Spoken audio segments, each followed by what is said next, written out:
Have you ever gotten a text and just wondered what it really means? Well, today we're diving deep into that. We're going to decode a whole secret language hidden in just one little sentence of Korean online chat. It's fascinating. Okay, so look at this. On the surface, it's a super simple question. Did you eat? But look closer. See that little circle and the squiggly line at the end? That's not just for show. That tiny detail completely transforms the message. It's packed with all these social cues and hidden meanings. And honestly, it's the key to understanding something much, much bigger. And that brings us to this really interesting idea, this cute conundrum.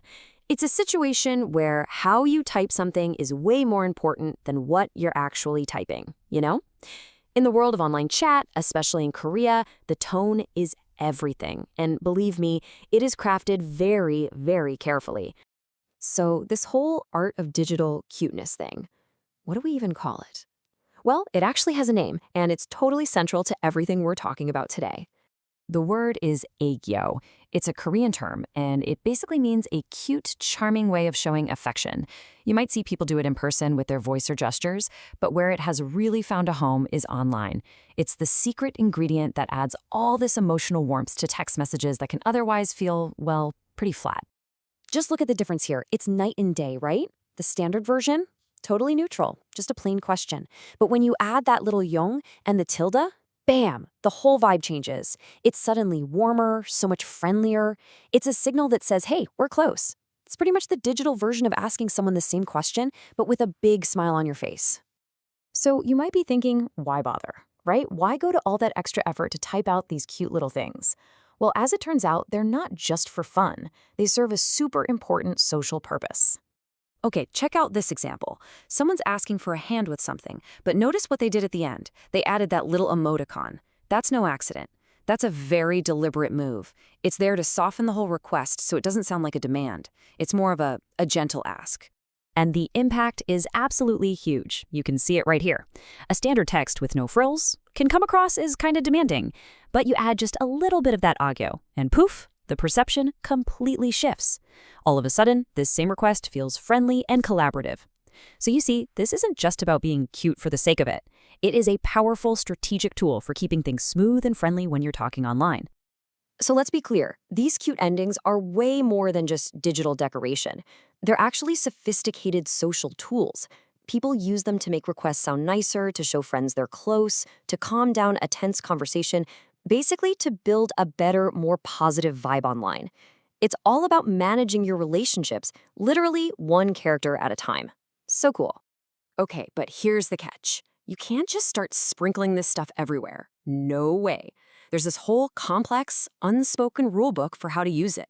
And if you get it wrong, oh boy, things can get really awkward really fast. So how do you get it right?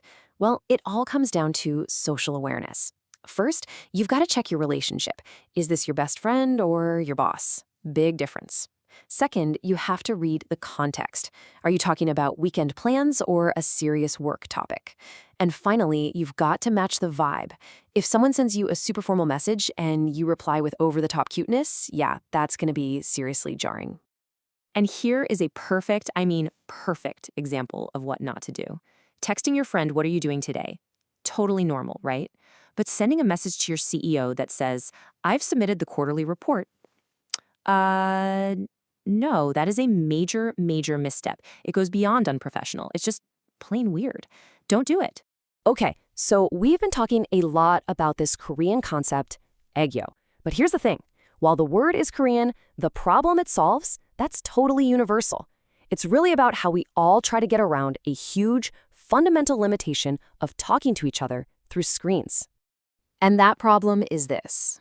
Text is flat. It's just words on a screen. All the stuff we rely on in real life, our tone of voice, our facial expressions, our body language, it's all gone. So what do? We get creative. As humans, we're always finding these clever little ways to add that missing dimension, that personality, back into our conversations. And you totally do this already, even if you don't call it aegyo. Think about it. Getting a text that just says fine with a period. Oof, that feels so serious, maybe even angry. Using all caps feels like you're shouting, for better or for worse. And we all know the huge difference between getting a K and getting an okay. They mean completely different things. And don't even get me started on emojis. The skull emoji went from meaning actual death to I am dying laughing. We're all inventing our own versions of this all the time. So here's the big takeaway. As we text more and talk face-to-face less, we're all basically becoming amateur linguists. We're inventing new rules on the fly, creating new ways to show emotion and connect with people. And that really just leaves me with one final question for you. What are the secret codes, the cute endings, the little tricks you're inventing in your own digital life to make your texts feel more human? Something to think about. Thanks for joining me.